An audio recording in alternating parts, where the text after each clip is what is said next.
ಎಲ್ಲರಿಗೂ ನಮಸ್ಕಾರ. ನಾನು ಮದರ್ ಜೀವಿ. ಇವತ್ತಿನ ರೆಸಿಪಿ ಬೆಂಡೆಕಾಯಿ ಕುರ್ಕುರೆ. ಬೆಂಡೆಕಾಯಿ ಕುರ್ಕುರೆಗೆ ಮೊದಲನೇದಾಗಿ ಬೆಂಡೆಕಾಯಿನ ಉದ್ದುದ್ದಾಗಿ ಕಟ್ ಮಾಡ್ಕೊಳ್ಳೋಣ. ಹೀಗೆ ಉದ್ದುದ್ದವಾಗಿ ಮಾಡ್ಕೊಳ್ಳಿ.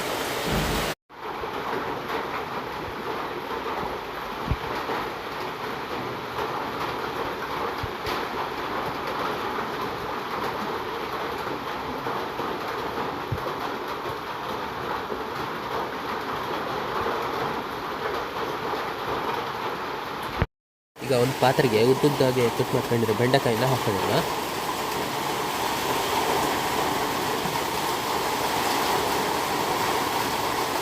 ಬೆಂಡೆಕಾಯಿ ಹಾಕಾದ್ಮೇಲೆ ಈಗ ಇದಕ್ಕೆ ಅಕ್ಕಿ ಹಿಟ್ಟನ್ನು ಹಾಕೋಣ.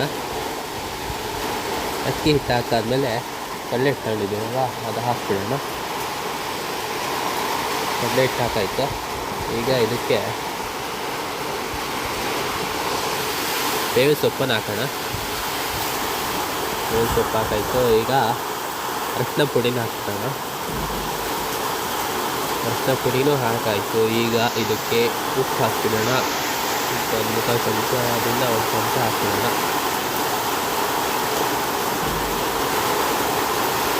ಉಪ್ಪು ಹಾಕಾಯಿತು. ಈಗ ಇದಕ್ಕೆ ಖಾರದ ಪುಡಿ ಹಾಕುವ ಸಮಯ. ಖಾರದ ಪುಡಿ ಹಾಕಿ ಬಿಡೋಣ.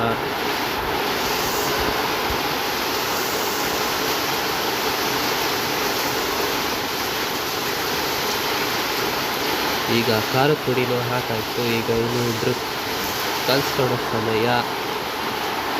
ಈಗ ಒಲೆ ಮೇಲೆ ಒಂದು ಪಾತ್ರೆ ಇಟ್ಕೊಂಡು ಅದಕ್ಕೆ ಕೊಬ್ಬರಿ ಎಣ್ಣೆನ ಹಾಕೋಣ. ಕೊಬ್ಬರಿ ಎಣ್ಣೆ ಚೆನ್ನಾಗಿ ಕಾಯಲಿ. ಸೊ ಕೊಬ್ಬರಿ ಎಣ್ಣೆ ಕಾದ್ಮೇಲೆ ಅದಕ್ಕೆ ಕಲಸಿಟ್ಟಿರೋ ಬೆಂಡೆಕಾಯಿನ ಹಾಕಿದ್ರೆ ಬೆಂಡೆಕಾಯಿ ಫ್ರೈ ರೆಡಿ ಆಗಿಬಿಡುತ್ತೆ. ಎಣ್ಣೆ ಕಾದ್ಮೇಲೆ ಕಲಸಿಟ್ಟಿರೋ ಬೆಂಡೆಕಾಯಿನ ಎಣ್ಣೆಲಿ ಬಿಟ್ಟು ಚೆನ್ನಾಗಿ ಫ್ರೈ ಮಾಡಿದ್ರೆ ಬೆಂಡೆಕಾಯಿ ಫ್ರೈ ರೆಡಿ ಆಗುತ್ತೆ. ಚೆನ್ನಾಗಿ ಫ್ರೈ ಆಗಲಿ. ಹೀಗೆ ಎಣ್ಣೆ ಚೆನ್ನಾಗಿ ಫ್ರೈ ಆದಕ್ಕೂ ಗೊತ್ತಾಗ್ತಿ, ಕಲರ್ ಚೇಂಜ್ ಆಗುತ್ತೆ. ಮತ್ತು ಗೊತ್ತಾಗುತ್ತೆ ಹಿಂಗೆ ಕರಡು ತಂಗಿರುತ್ತೆ, ಒಳ್ಳೆ ಗರಮ್ ಆಗಿರುತ್ತೆ. ಆವಾಗ ತೆಗ್ದು ಹಾಕೊಂಡ್ರೆ ಆಯ್ತು. ಈಗ ಚೆನ್ನಾಗಿ ಫ್ರೈ ಆದಂಗಿದೆ. ಈಗ ತೆಗೆದು ಒಂದು ಪಾತ್ರೆ ಹಾಕ್ತೀನಿ ಫ್ರೆಂಡ್ಸ್. ಈಗ ಬೆಂಡೆಕಾಯಿ ಫ್ರೈ ರೆಡಿಯಾಗಿದೆ ನೋಡಿ, ಚೆನ್ನಾಗಿ ಬಂದಿದೆ. ಇದೇ ಥರ ಮಾಡಿದೆ. ನೀವು ಫ್ರೈ ಮಾಡಿ ಚೆನ್ನಾಗಾದರೆ ನೀವು ಒಂದು ಕಾಮೆಂಟ್ ಮಾಡಿ. ಧನ್ಯವಾದಗಳು.